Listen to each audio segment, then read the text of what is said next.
시편 62편의 다윗의 고백을 통해서 하나님께서 우리에게 주시는 믿음의 도전에 대해서 함께 나누고 있는데요. 자신을 향하여 잠잠히 하나님만 기다려라 라는 이 권면은 다윗의 믿음을 잘 보여주는 고백입니다. 우리가 보이는 사람은 바라보지 않고 보이지 않는 하나님을 바라보는 것도 대단한 믿음이죠. 그런데 다윗은 거기에서 더 나아가서 잠잠히 기다리라고 스스로에게 권면합니다. 하나님이 믿어지면 하나님은 반석이시고 요새이시고 구원이라고 하는 것을 아는 것만이 아니고 정말로 믿어지는 것입니다. 그러면 내 마음의 요동함도 가라앉고 내 입술의 말들도 잠잠해지는 것이죠.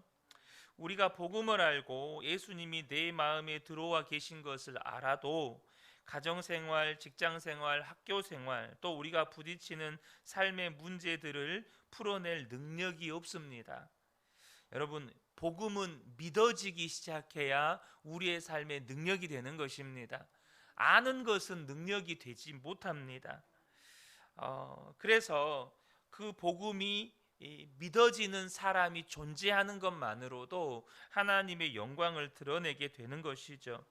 다윗이 그런 믿음을 가질 수 있었던 것은 하나님을 바라보고 또 바라보았기 때문입니다.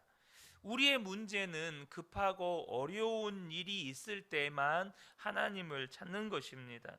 평소에는 하나님을 생각도 않고 살다가 온갖 좋은 일 만날 때는 하나님을 의식하지도 않고 살다가 사고나 재난이나 어려운 일이 닥치면 그때 그렇게 죽을 똥 살 똥 혹은 원망하듯이 불평하듯이 하나님을 찾는 것이죠. 여러분, 왜 우리가 이 다윗과 같이 잠잠히 하나님을 기다리는 태도로 살지 못할까요?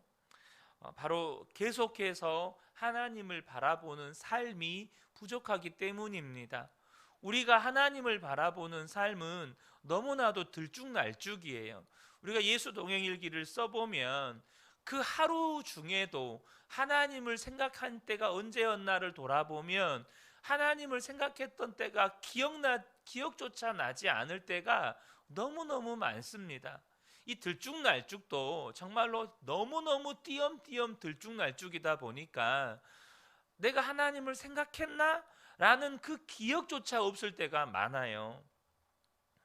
우리 성도님들 중에 어려운 형편에 처해 있어서 잠잠히 하나님이 기다려지지 않는 분들도 계실 수 있습니다. 마음은 요동치고 너무 두렵고 기도를 해도 소리소리만 지르게 되고 눈물밖에 안 나오고 솔직히 기도도 잘 안 되고, 그러나 여러분, 그것으로 인해서 이 말씀을 들으면서 죄책감을 갖지 않게 되기를 축복합니다. 그런 목적으로 이 말씀을 기록하신 것이 아니기 때문이죠. 하나님이 지금 우리에게 말씀하시는 것은 어떤 어려움이 있고 위기가 있더라도 잠잠히 하나님을 기다리게 될 수 있다는 것입니다. 그런 믿음으로 우리가 설 수 있게 된다는 것을 우리에게 지금 말씀해 주고 있는 거예요. 여러분, 믿음은 변합니다. 지금은 도무지 이런 믿음이 상상이 안 될지라도 또 내가 그렇게 하나님을 믿을 수 있다는 것 자체가 믿어지지 않는다고 할지라도 여러분, 믿음은 변해요. 믿음은 항상 똑같지가 않습니다. 저 역시 개척을 하고 나서요, 제 믿음이 자라고 있다는 것을 느낍니다. 그 이유가 무엇일까요? 제가 개척을 하면서 모든 것이 저에게는 도전이었습니다. 제가 부목사로 있으면서 뭔가를 교회 사역을 하면서 크게 고민할 필요가 없이 그냥 정해진 사역 스케줄대로 또 때가 되면 나오는 사례비 받으면서 뭐 넉넉하지는 않지만 그래도 부족함 없이 살아가면서 저에게는 무언가를 도전할 어떤 그런 환경이나 여건들이 없었습니다. 그냥 담임 목사님 밑에서 담임 목사님이 떨어지는 그런 어떤 오더에 그냥 순종만 해가면 되는 거였죠. 그런데 이제 개척을 하게 되니까 뭐 의지할 사람도 아무도 없고 또 개척에 대해서 상의할 사람도 아무도 없었습니다. 그래서 제가 이전에도 말씀을 드렸지만 제가 개척하면서 저를 가장 힘들게 했던 것은 주님, 왜 이것을 저 혼자 하고 있어야 합니까? 라는 이 생각이 저를 더 힘들게 했습니다. 이 혼자 모든 걸 하는 거예요. 제가 상상했던 개척은 그런 게 아니었거든요. 함께하는 사람들과 뭔가 개척지를 정하는 것부터 함께 기도로 준비하고 또 그것들을 개척할 때 뭐 리모델링을 하더라도 또 성도님들과 뭔가 상의해 가면서 하나씩 정해가고 또 마음에 어떤 감동이 되시는 분들은 자원해서 또 헌금을 하시면 그것으로 교회에 필요한 물품 하나하나를 이렇게 채워가고 뭐 이런 것들을 상상했었습니다. 근데 아무것도 없는 거예요. 아무것도. 그래서 개척지를 정하고 예배당을 임대하고 리모델링을 하고 함께 예배할 성도는 한 사람도 없고 무엇보다도 제 안에 그렇다 보니까 어떤 기대나 소망도 없고 또 개척한 지 1년 반도 안 돼서 이렇게 효천지구로 옮겨오고 하나하나가 저에게 있어서는 하나님을 바라고 구하고 의지하고 순종하지 않을 수 없는 문제들이었습니다. 하나님께서 하나님만 바라볼 수밖에 없도록 하나님 외에 의지하는 모든 것들을 없애버리셨어요. 그러니까 하나님을 바라보지 않으려고 해도 바라볼 수밖에 없도록 저를 그렇게 이끌어 가셨어요. 우리가 지난 61편 시편 61편을 나눌 때 여러분 그 말씀 기억하십니까? 무너져야 할 것이 빨리 무너지는 게 축복이다. 하나님 외에 내가 의지하고 있는 것들은 빨리 무너져 버리는 게 그게 우리에게 축복인 거예요. 저는 제가 이 개척 과정 가운데에서 제 안에 제가 의지했던 모든 것들이 무너졌던 이 시간들이 저에게 너무나도 큰 축복이었다는 걸 믿습니다. 여러분의 믿음도 바뀝니다. 다윗과 같이 하시면 돼요. 저와 여러분이 계속 하나님 바라보고 그리고 계속해서 하나님께 순종하고 또 하나님 바라보고 또 하나님께 순종해 가면 역사는 하나님이 하시는 겁니다. 우리 안에 믿음의 역사를 하나님께서 일으키세요. 다윗이 처음부터 믿음의 용사가 아니었습니다. 오늘 시편을 보면 다윗도 굉장한 믿음의 실패를 경험한 사람이었다는 것을 우리가 짐작해 볼 수 있었습니다. 다윗도 사람 믿었었고 왕이라는 권세를 믿었었고 돈도 믿었었고 자녀도 믿었어요. 그래서 그가 얼마나 어려움을 겪었는지 구구절절 기록하고 있는데요. 3절과 4절 또 9절 10절을 보면 다윗이 사람을 믿고 권력을 믿고 돈을 믿었던 것 때문에 어떤 어려움을 겪었는지가 나와요. 먼저 3, 4절 보면 기울어가는 담과도 같고 무너지는 돌담과도 같은 사람을 너희가 죽이려고 다 함께 공격하니 너희가 언제까지 그리하겠느냐. 기울어가는 담, 무너지는 돌담은 자기 자신이에요. 그런 나를 너희가 언제까지 그렇게 죽이려고 공격하겠느냐. 그런데 그렇게 다윗을 공격하려고 했던 사람들이 어떤 사람들이냐면 너희가 그를 그 높은 자리에서 떨어뜨릴 궁리만 하고 거짓말만 즐겨하니 입으로는 축복하지만 마음속으로는 저주를 퍼붓는구나. 이 말이 무슨 말입니까? 다윗의 주변에 있는 사람들이 입으로는 다 다윗을 위하는 것처럼 행동하지만 속으로는 저주하고 있는 그 배신감을 다윗이 지금 처절하게 경험한 거예요. 그러니까 다윗을 향해서 입에 꿀같이 단 말들을 막 내뱉을 때 다윗 안에 어떤 마음이 드는 거죠? 저 사람은 믿을 만한 사람이야. 다윗에게 그렇게 입에 발린 말들을 막 아부하는 말들을 할 때 다윗 안에 그 사람들을 신뢰하고 의지하고 믿는 마음들이 생기는 거예요. 그런데 그 사람들이 돌변해서 다윗을 죽이려고 달라들 때 겉으로는 꿀같은 말을 내뱉지만 속으로는 저주를 퍼붓는 그들을 통해서 사람을 믿고 의지했던 자신의 이 믿음의 실체를 보는 겁니다. 또 9절과 10절을 보면 신분이 낮은 사람도 입김에 지나지 않고 신분이 높은 사람도 속임수에 지나지 아니하니 그들을 모두 다 저울에 올려놓아도 입김보다 가벼울 것이라. 억압하는 힘을 의지하지 말고 빼앗아서 무엇을 얻으려는 헛된 희망을 믿지 말며 재물이 늘어나도 거기에 마음을 두지 말아라. 이것은 다윗이 돈과 권력을 의지하는 것이 얼마나 허망한 것인지 자신의 경험에서 나오는 권면을 하는 거예요. 자신도 한때 권력을 믿었었고 한때 돈을 믿었었던 사람인 것에 대해서 그렇게 자신의 경험에서 나오는 권면을 하는 겁니다. 그리고 난 다음에 다윗이 비로소 결론을 내려요. 11절 12절에 하나님께서 한 가지 말씀을 하셨을 때에 나는 두 가지를 배웠다. 권세는 하나님의 것이요 한결같은 사랑도 주님의 것이라는 사실을. 여러분, 우리가요 하나님을 믿었다면 정말로 제대로 믿어야 하지 않겠습니까? 평생 하나님을 믿었는데 하나님이 어떤 분인지 알기는 하지만 실제로 믿어본 적이 없어요. 내가 예수님을 믿는다고 하지만 실제로는 예수님에 대해 알기만 한 것이지 믿어본 적이 없다면 이거보다 비참한 일이 어디 있어요? 내 믿음이 가짜였다는 것이 하나님 앞에 가서 드러날 건데, 모든 천사들과 모든 믿음의 사람들이 보는 앞에서 내 믿음이 가짜였다는 것이 그대로 판명된다면 여러분, 그것보다 비참한 일이 어디 있어요? 여러분, 우리가 정말로 속으면 안 돼요. 내가 믿고 있다는 착각에 속으시면 안 됩니다.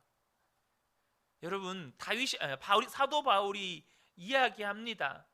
이 사람들의 믿음이 진짜인지 가짜인지 뭘로 본다고요? 말로 보지 않고 능력으로 보겠다는 거예요. 진짜로 그 사람에게 능력이 있는지로, 그 사람에게 믿음이 있는지를 보겠다는 거예요. 그 능력은 뭐 귀신을 쫓아내고 죽은 자를 살리고 병자를 고치는 걸 말하는 게 아닙니다. 앞서도 나누었지만 용서 못할 사람이 없게 되고 사랑하지 못할 사람이 없게 되고 고난도 축복이라고 믿어지게 되고, 그게 여러분 복음의 능력인 거예요. 여러분, 우리가 초대교회에 대한 이야기를 많이 나누지만 초대교회 성도들 중에 죽은 사람을 살려낼 수 있는 사람들이 몇 사람이나 됐겠어요? 병자를 고칠 수 있는 그런 은사를 가진 사람들이 몇 사람이나 됐겠어요? 초대교회나 지금이나 별반 다르지 않습니다. 대부분의 성도들은 죽을 사람을 살릴 능력이 없었어요. 그런 은사가 없었습니다. 대부분의 성도들은 여러분, 그 병자를 고치고 귀신을 쫓아내는 능력이 없었어요. 대부분의 성도들은 예수를 믿고 나서 그냥 그게 들키면 재산 몰수당하고 끌려가서 노예로 살고 심지어 콜로세움 경기장에 끌려가서 사자밥이 돼서 죽었어요. 그런데 여러분, 그 죽음도 두려워하지 않는 게 믿음의 능력이었어요. 고난도 두려워하지 않고 더 영광스러운 부활을 경험하기 위해서 그 고난에서 빠져나오려 하지 않고 그 고난에 머물러 있는 것이 진짜 복음의 능력이었다고요. 히브리서 11장이 증거하는 게 바로 그 믿음인 거예요. 여러분, 우리가 예수를 믿었다면 진짜 제대로 믿어봐야 하지 않겠냐는 거죠. 시편 62편에서 우리가 한 가지 더 배워야 할 것은 정말 이것이 결정적인 것인데요, 이 다윗은 시편 62편에서 하나님만이라는 표현을 6번 씁니다. 그냥 하나님을 기다린 게 아니고 하나님만 기다린 거예요. 여러분, 이게 무슨 의미인지를 여러분이 정확하게 아셔야 합니다. 하나님을 기다린 게 아니고요, 오직 하나님만 기다린 거예요. 여러분, 많은 성도들이 하나님을 기다린다고 할 때 어떤 하나님을 기다리는 겁니까? 지금 나를 질병에서 구원해 줄 하나님을 기다리는 겁니다. 지금 내가 직면해 있는 이 어려움과 문제를 해결해 주실 하나님을 기다리는 거예요. 내가 지금 실패한 이 사업을 다시 회복시켜 주시고 정말로 다시 잘 설 수 있도록 도와주실 하나님을 기다리는 겁니다. 근데 다윗은요, 그런 하나님을, 지금 죽음의 위기에서 나를 구원해 줄 하나님을 기다린 게 아니고 그냥 하나님만을 기다린 거예요. 그 말은 무슨 말이죠? 죽어도 좋으니 하나님만 나의 하나님 되어주세요. 나는 여기서 죽어도 좋으니 하나님만 나의 하나님 되어주세요. 이겁니다. 5절에 오직이라는 표현을 쓰고 있는데 원어로 보면 이 오직이라는 표현도 6번 나옵니다. 그러니까 다윗이 시편 62편에서 어떤 분위기로 고백을 하고 있냐면, 나는 오직 하나님만 믿습니다. 나는 오직 하나님 한 분만 기다립니다. 나는 다른 게 필요하지 않습니다. 지금 내가 죽음의 위기에 있지만 내가 죽음의 위기에서 벗어나도록 구원해 주시는 하나님을 기다리는 게 아니고 나는 그냥 하나님만 기다립니다. 이 고백을 하고 있는 거예요. 여러분, 다윗이 이렇게 이야기하는 것을 우리가 깊이 생각해 보셔야 돼요. 다윗은 문제가 해결되기를 기다린 게 아니에요. 지금 자기가 겪고 있는 어려움이 지나가기를 기다린 것도 아닙니다. 그가 기다렸던 건 그냥 하나님이었어요. 그가 바랬던 것도 오직 하나님이었습니다. 자기가 바라고 소원하고 꿈꾸었던 것이 해결되고 이루어지는 것, 하나님이 좀 도와주시고 역사해 주시기를 바라는 게 아니었다는 겁니다. 다윗이 원한 건 그냥 하나님이었어요. 이것이 다윗의 믿음의 비밀이고 핵심입니다. 시편 62편을 통해서 하나님이 우리에게 주시는 도전의 메시지이기도 해요. 문제가 해결되고 이 어려움이 지나가고 내가 원하는 것이 이루어지도록 하나님 제발 좀 도와주세요, 이게 아니고 하나님 그분을 원한 거예요. 하나님 그분을 기다린 것입니다. 여러분, 주님을 바라보는 건 보통 놀라운 일이 아닙니다. 그것이 모든 것의 답이에요. 그래서 우리가 주님을 바라보는 훈련, 24시간 주님을 바라보는 훈련을 하자는 거예요. 이제 이 말씀을 들으면 화가 나는 분들도 계실란가 모르겠습니다.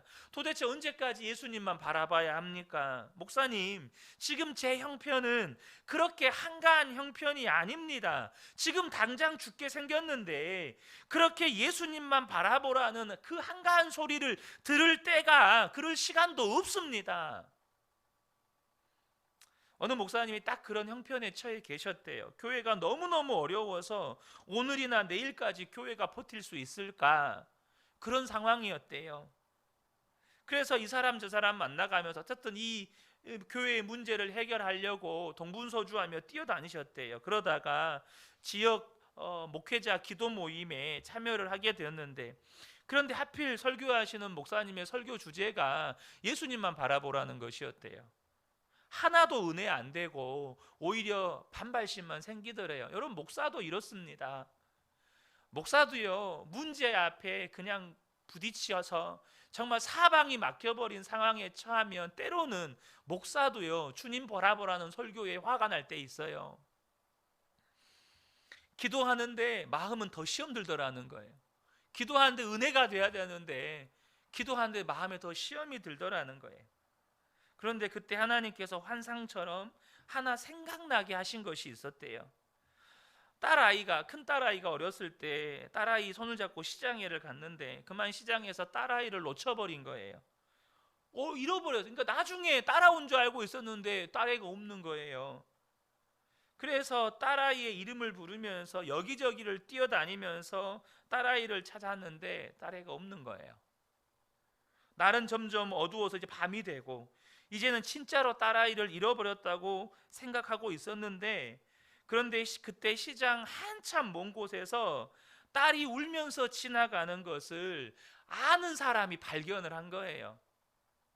그래서 연락이 와가지고 그 딸아이를 만났는데 얼마나 반갑고 안심이 되는지, 그러면서도 한편으로는 얼마나 화가 나는지. 그래서 딸을 보면서 목사님이 막 소리를 지르면서 야단을 쳤다는 거예요. 아빠를 잃어버리면 가만히 그 자리에 있으라고 했잖아. 울고불고 돌아다니면 아빠가 너를 어떻게 찾냐.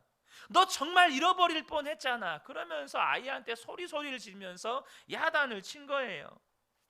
그러니까 아빠 만나서 더 혼나고 울고 있는 딸, 그 모습이 스쳐 지나가더라는 겁니다. 그러면서 내가 내 딸한테 그렇게 말해놓고 지금 내가 뭐 하고 있는 거지? 하나님이 자기에게 말씀하시는 것 같더래요. 너 이렇게 돌아다니면서 그렇게 동분서주하면서 돌아다니면 내가 너를 어떻게 도와주냐. 좀 잠잠히 나만 바라보고 기다리고 했잖아. 너 어떻게 할지 모르는 상황이 오면 그때일수록 나를 잠잠히 바라보라고 했잖아. 너도 네 딸한테 그렇게 했잖아. 그렇게 자기에게 말씀하시는 것 같더래요. 그리고 기도가 터지면서 하나님 앞에 통곡을 하셨다는 거예요. 하나님 안 바라보고 자기가 교회 문제 해결해 보겠다고 이리 뛰어다니고 저리 뛰어다니고 정말로 어찌할 바를 모르고 주님 바라보라는 말 설교 들으면 더 화만 나고 기도하는데 은혜도 못 받고 있는 자기 자신에게 하나님이 그렇게 말씀을 하시더라는 거예요. 여러분, 성령의 열매 중에 오래 참음이라는 열매가 있습니다. 근데 이 오래 참음의 열매는 죽을 상을 하고 참는 게 아닙니다.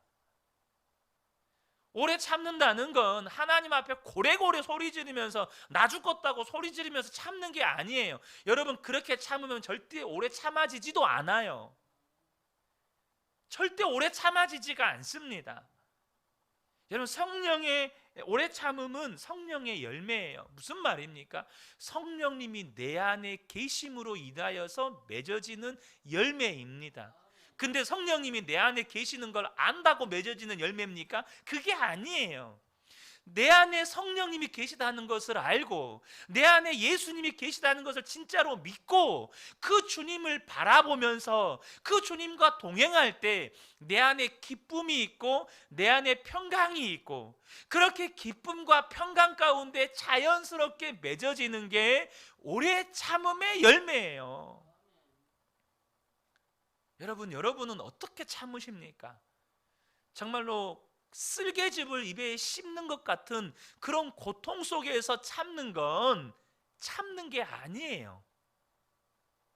내 안에 계신 주님을 바라보고 또 바라보고 그래서 내 안에 주님이 부어주시는 기쁨과 평강이 내 마음과 생각을 사로잡고 그래서 참아지는 거예요.